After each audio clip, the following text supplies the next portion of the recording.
Je vous propose donc de vous poser la même question et vous contribuer à ce premier thème sur le fonctionnement de cours d'eau et l'impact des aménagements limineurs. Vous avez été destinataire par les services de ce programme, dont la question est simple. Y a-t-il un consensus dans la communauté scientifique sur l'impact des ouvrages sur les milieux aquatiques et la biodiversité associée?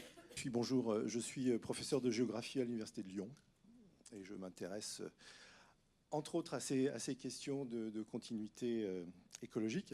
Alors je converge pour ma part avec les propos qui ont été tenus par Emmanuel Gauthier et Bernard Chevassus.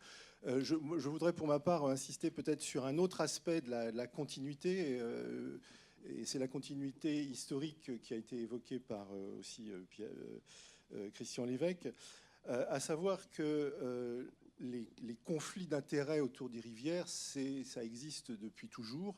Hein, le mot rival, rivalis en latin, provient de ces conflits d'usage autour d'une rivière ou d'un segment de rivière.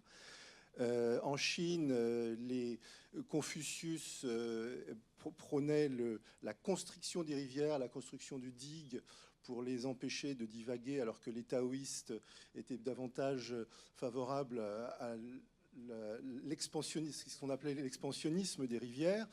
On peut rappeler peut-être dans le sillage de l'exposé de Mathias Kondolf que le Congrès américain en 1850 a cherché à voter pour l'avenir du Mississippi l'idée que il fallait laisser au Mississippi la liberté que la plaine d'inondation du Mississippi était faite pour les crues, et donc il fallait réduire l'urbanisation et le développement économique de la plaine d'inondation du Mississippi.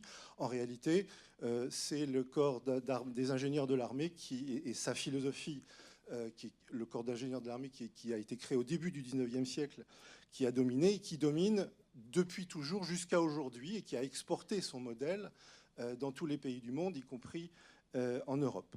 Donc je crois que l'écologie, c'est pas juste l'écologie scientifique, les poissons et les petits oiseaux, c'est aussi ce qu'on appelle l'écologie politique, c'est-à-dire la political ecology, pour ceux qui s'intéressent à cette littérature, et qui, pour résumer, est l'étude des conflits humains et idéologiques autour des questions d'environnement. Et je crois que ça, c'est quelque chose de très important. Et il y a une continuité, puisque je pense que ce qui nous réunit aujourd'hui, c'est aussi, disons, on va dire, les débats ou les désaccords qui peuvent exister autour des ouvrages grands comme petits. Alors après, on peut disserter sur, finalement, sur des questions ontologiques. Qu'est-ce qu'une rivière? Quel est le job d'une rivière? Existe-t-il une rivière idéale? Bon... Il n'y a pas de réponse scientifique absolue. La rivière a pour fonction d'évacuer les surplus d'eau que la Terre ne peut pas retenir. Et chemin faisant, la rivière exerce un travail physique sur les sédiments, sur la Terre, et donc érode, et transfère des sédiments vers la mer. Donc, très clairement, la rivière a besoin de connectivité pour remplir ses fonctions, ça c'est certain, à toutes les échelles. Et on a bien vu, d'ailleurs, Mathias Kondolf nous a presque plus parlé des océans et des littoraux que des rivières elles-mêmes. Et finalement, voilà, s'il y a un service écosystémique de la rivière, c'est un service qui a été rendu aux océans, aux écosystèmes marins et aux plages. On nous parle de réchauffement climatique, ça veut dire aussi soulèvement du niveau marin.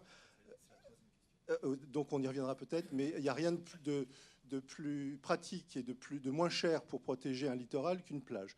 Voilà. Donc je dirais que voilà, si on veut, s'il y a un consensus scientifique à mes yeux, c'est qu'une rivière n'est pas une succession de piscines en marche d'escalier séparées par des seuils et des barrages. Après, on peut discuter de combien on veut de piscines, combien on veut de seuils de barrages, leur taille, et qu'est-ce qu'on fait passer d'une piscine à la suivante.